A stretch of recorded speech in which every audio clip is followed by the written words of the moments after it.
Auction time. This is the 4N series auction. 4N01.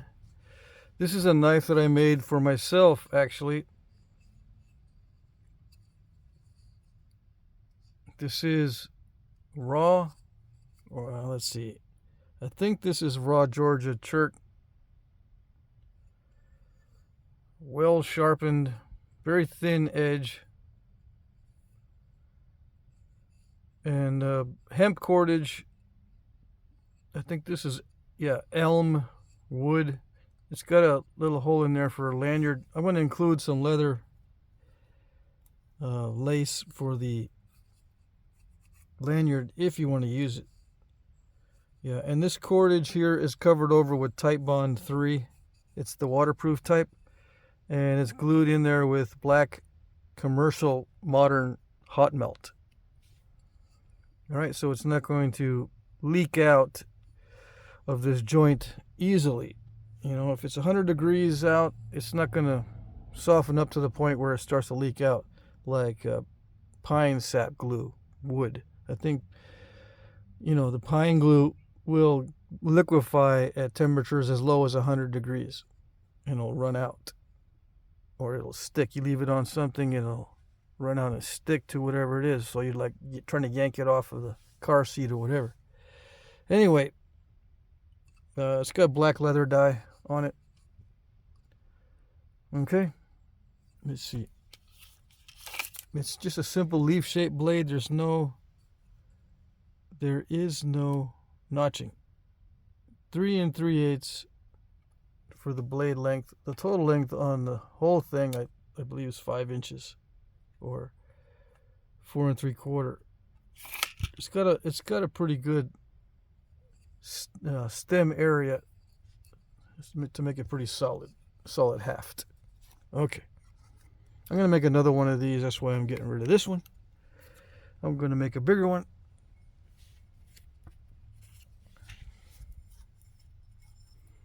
For N02 corner tang knife. Now this one I did not make. It's made by my friend Philip, another flint napper that was at the Knapping. I did a trade for this. I traded one of my points for this. I did modify it. He did the whole thing, right? But I modified it by sharpening it from here to the tip. This whole edge here has been sharpened. I sharpened it this morning. And I also ground down the edge from here all the way around to back here. So this is all ground down all the way up to where I sharpened. Now this was already pretty well ground down by Philip when I got it from him, but I did a little bit more.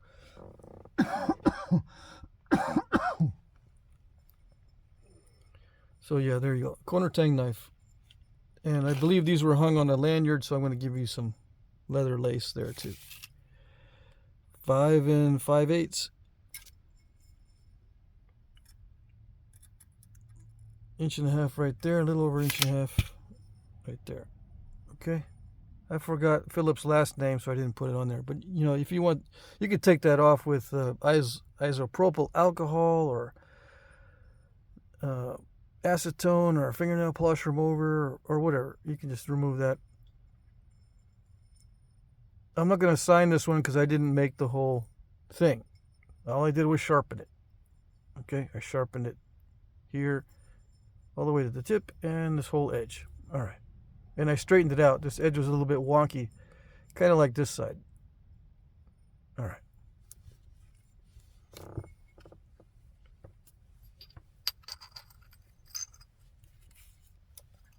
For N03, 3 objects under this item number.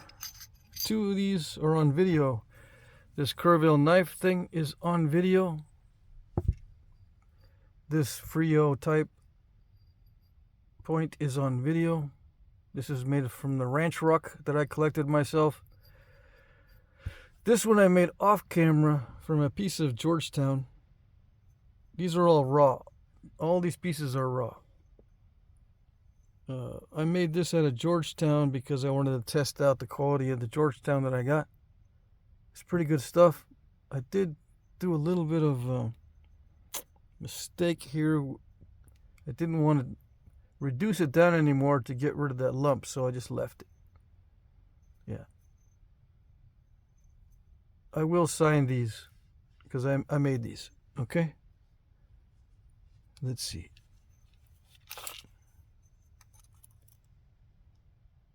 A little over 3 3/8. A little over 3 1/2. This one is 4 1/4. This is on video. I think I mentioned that already. Yeah. Okay.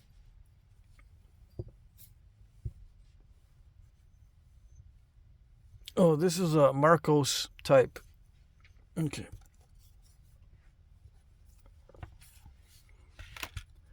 (4N04). This is the mystery Jasper point I made on video recently.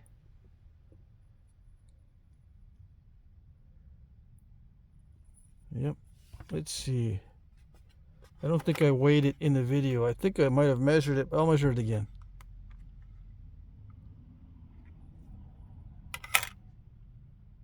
$180. Yeah, I did. I think I actually weighed it too. 180 grains. Yeah, I did weigh it. A little over 2 1/4 by 1.5 inches.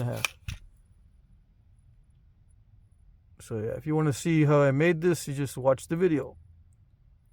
This is raw mystery Jasper. Okay. All right, now the boxes.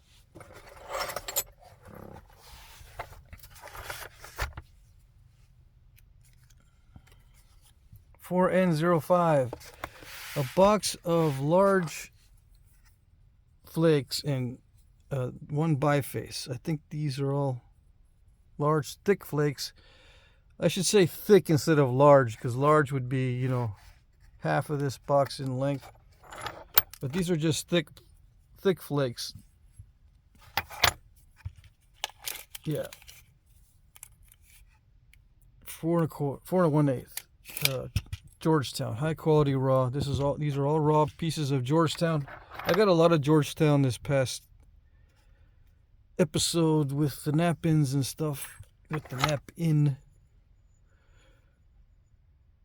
Before I went to the nap-in, I picked up some of this stuff. Anyway, I got plenty of it. I don't like working it all that much, so that's why I'm offering it. This one's a broken piece. Some of these I did not make. Like, I didn't make this one. I didn't break it. Right? Some of these I did make. Like, I made this one over the weekend. Yeah. Anyway, most of these are going to be in the 3 to 4 inch range. Yeah. And, you know, substantial pieces. They're going to be thick. This one was, I think, was it under 3 inches? Just slightly under 3 inches. Yeah. Okay. This is this is not mine. This is someone else's.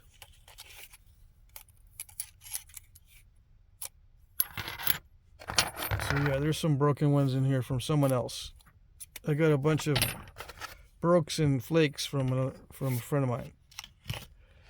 Do I have the other piece? Some of these are complete. Like, some of these are not. Like, these don't go together. They're just random brokes, I guess. I was thinking I did put some of these together, or maybe not. Anyway, you know, I thought I would be able to put some of these halves together, but I don't see that they are complete. All right, 3 1/4.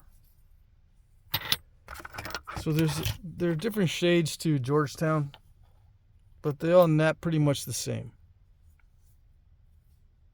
It's high quality raw stuff. So there's a lighter grade and then there's a darker.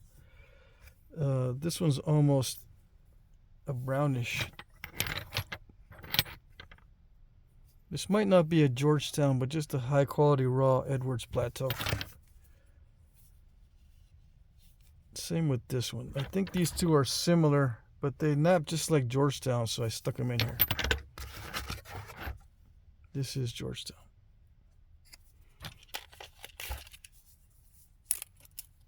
Yeah. Okay. Bunch of thick flakes or spalls or whatever, however you want to classify them. It's difficult to classify these. And this box is over full. You should get at least three pounds. I mean, this should be at least 3 pounds worth of stuff. All right.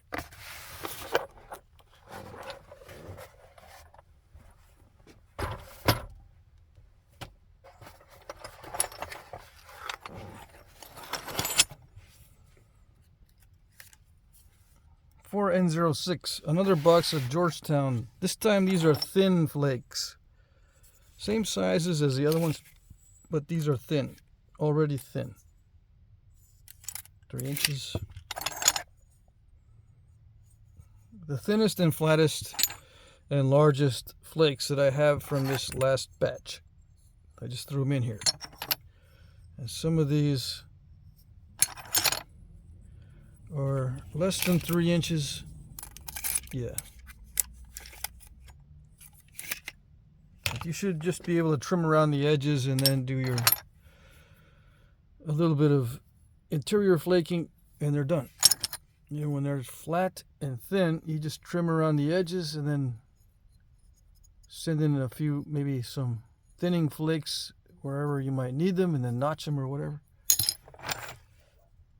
This one is kind of substantial as far as thickness goes, but for the most part, these are thin, flat flakes. This one's a little biface. I had to skin off some nasty. If it's a biface, if they look like they've been bifaced, that's because they had nasty areas on them that I had to check and nap away. Yeah, I napped away areas that I thought would be troublesome. Except maybe that little crack area there. Yeah, this one I napped away most of the cortex. You should be able to get that cortex off pretty easily. It naps pretty easily. This stuff naps pretty easily. Some of the best stuff to nap. It's high grade Georgetown. It does not require any heat treatment. 4 3/4. Okay, all this should be high grade Georgetown, not the low grade stuff that requires heat treatment. 3 1/4. Okay, it's all raw, high grade.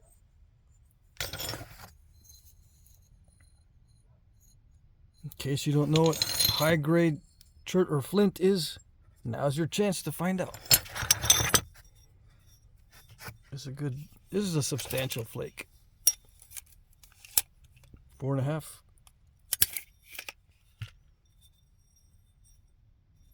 It's got some thin areas on it, so you'll lose some of that, but should be able to get a substantial point out of that one. So these are the two extremes. You get this size up to this size. All right.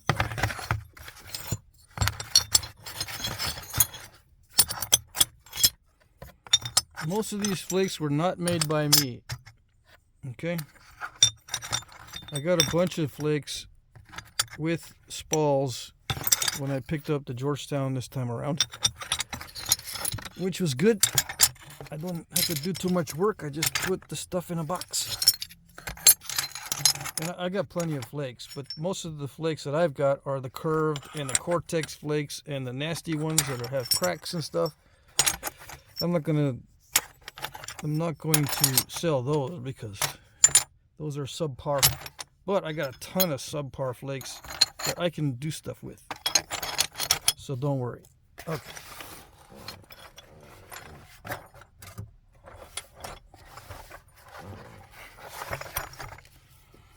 4N07. This is a box of high-grade obsidians and dacites, mostly dacite, of the gray butter and black butter variety. I think I did some of this on video. Let me think here. Remember that one I tested the obsidian testing video recently? I'm pretty sure, well, this is from the same batch that I tested. I might not have done any of these on video. Yeah, maybe I did not do any of these on video. These are off video, little bifacing and flaking episodes. But this is all high grade dacite and maybe a piece of obsidian or two. Okay, this is black butter. This one has a crack in it right there, but it doesn't go very far inward. See that? You should be able to skin that off. It's got a substantial thickness to it, so it shouldn't be an issue. Yeah, this is all black butter stuff so far. And it comes in a variety. I mean, it comes in different varieties. This black butter is a little bit dull. This one is very, very shiny. But it's the same stuff. It naps about the same. Yeah, it's very similar as far as nappability. But yeah, some of it is gloss. This one's a gray. This one's a solid black. This one's a solid black butter. This one is a gray dacite, high grade. This is the biggest piece in here. 5 3/4. It looks bigger than it is because my hands are small, right? This had a crack in it, but that doesn't go very far. As far as I can tell, it does not go deeply into the material. It just stops right there, so you can pretty much nap around that one. It did have some issues with it, but I think I got them all. There was some cortex. I forget which side. I think it was this side that had the cortex. I had to skin off several cracks, but it worked out. Okay, it's substantial, so you got some room to work with. This one is a little bit bubbly as far as the black butter dacite is concerned, and it's got a little pocket right there. This is black butter. This is the black butter too, but it's got issues with it. I don't see any cracks, so all you got to do is work around work with this, irregular stuff in there. I just put in one piece or two pieces of that. Yeah, a couple of pieces of that for you to mess around with so you can see. Otherwise, it's high-grade stuff. But yeah, I found two nice flat flakes, so I just threw them in here. All right. This one is a gray dacite. High-grade stuff. It's all high-grade. The lowest grade is going to be this stuff because it has that weirdness in it. I don't know if it'll make a difference as far as snap and halfishness. It should be all right. I mean, if it produces a flake that thin, it should be all right.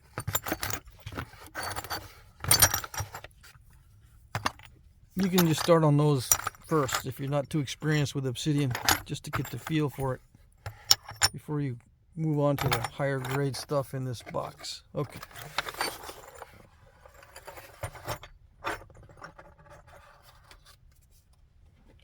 Okay, that's it for the items. Now the rules.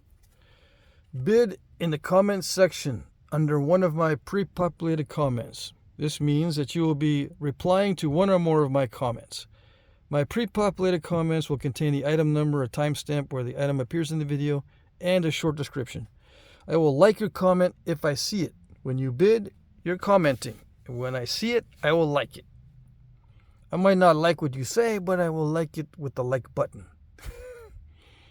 Okay, sometimes comments are not always visible. It may take a while for me to like your comment, but as the time approaches the end of the auction, I will check more frequently. Yeah, the first part of this is sometimes comments are not always visible. Yeah.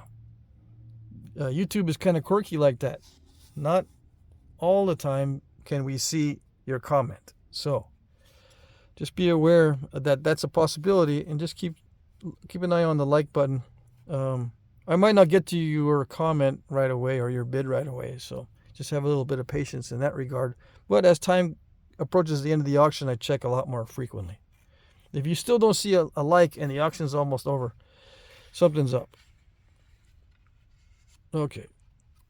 Try not to bid at the last minute.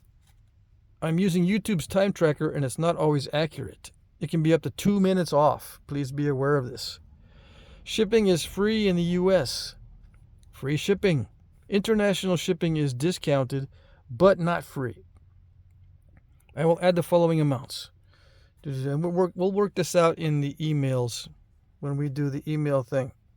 Okay? International rates often change. I might need to charge more than this. I've charged full price on shipping when that's the only charge. Like sometimes I'll send out a package of waste flakes and you only pay the shipping. But if you're bidding on an auction item, I will add these amounts. These are not the full price amounts of shipping. Shipping is going to be like 20 to 30% higher than this. Okay, so just be aware. I do give you a discount on international shipping, but I won't know the amount of the shipping until I actually go to the post office and ship it off. Then we can talk about how much I add on to the shipping. Okay, but this gives you an idea. Canada is usually cheaper than other countries. All right. I will provide tracking numbers. I accept PayPal, Venmo, Cash App, checks, or money orders. I can also email you an electronic invoice that you can pay with a card. These electronic invoices can also be paid with Cash App or Venmo and other services. So, but some people, all they have is a debit card or credit card, so I'll send you an invoice if that's the case. Winners will be announced starting at 9:01 p.m. Eastern Time, which means that's 8 p.m. Central, 7 Mountain, or 6 Pacific. Winners will be announced starting at this time. That means the auction ends at this time. It ends at 9:01 p.m. Eastern. Pay attention to your time zone because it does not end at 9:01 for everybody. It ends at 9:01 only for the Eastern guys. It ends at 8 p.m. Central, or 7 Mountain, or 6 Pacific. You notice I don't put a starting time. I don't put a starting time because I don't always post when I want to. I try to post the auction at 11 a.m. Central or 12 noon Eastern. It used to be that I would post regularly at 12 noon Eastern time, but if I want to make sure everything's correct in the auction, I need to get these certain things out of the way and take my time on certain things so I don't mess it up. So I'm not always on time. I'm thinking of changing the start time anyway to maybe 3 p.m. Eastern, but we'll see. If I do, I'll announce it in the regular video format. Let's see. I will reply to your winning bid with sold, thank you, item number and price. Please email me your name, address, etc. Yeah, if you're new, you need to email me if you win. Okay? You've got to watch the auction. If I announce you as the winner, you need to email me if you're new. If I already have your information, okay, you don't need to email me necessarily unless your payment methods have changed or something has changed. Or maybe your YouTube name has changed. Then you need to email me and update me as to who you are and what your address is, etc. Now, I do keep information on file for you, except payment information. I don't keep credit card numbers. I don't keep payment information other than the payment service that you're using. You know, I'll write down that you use PayPal or Venmo or something like that, but I won't keep track of your account numbers or credit card numbers or anything like that. So if you've used a credit card in the past, like with an invoice, I won't have that information on file. So I won't be able to automatically charge you for it. You need to go through the rigmarole of using a new invoice and, you know, getting your card out and reusing your card. Okay, I mentioned that because sometimes people think that I'm going to automatically charge you if I've done business with you before. I can't automatically charge you. You've got to do something at your end. Okay? All right. There is a more complete description of the rules in the item description box. No. There is a more complete description of the rules in the description box below. If you have questions, please email me at jackcrafty2@gmail.com. Please look at my previous auctions to see how they work. If you're not able to reply or comment, you will not be able to bid. If you don't know how to reply or comment, please practice on another one of my videos. I will work with you via email if you're having issues with comments or replies. Okay, and there's a demo on Auction 3J with my tablet. In case you have no idea at all how to do any of this, you can look at Auction 3J. You can type in the YouTube search field, if you know how to do that, Jack Crafty Auction 3J, and it'll bring you to this auction. And then I think I have a pinned comment in the comment section. Maybe, hopefully you'll be able to navigate through there. And you click on that, and then it'll bring you to the demo in the video of the auction. It's actually part of the auction video, Auction 3J video. Okay? All right. That's it for this week's items. Thank you for watching, and good luck.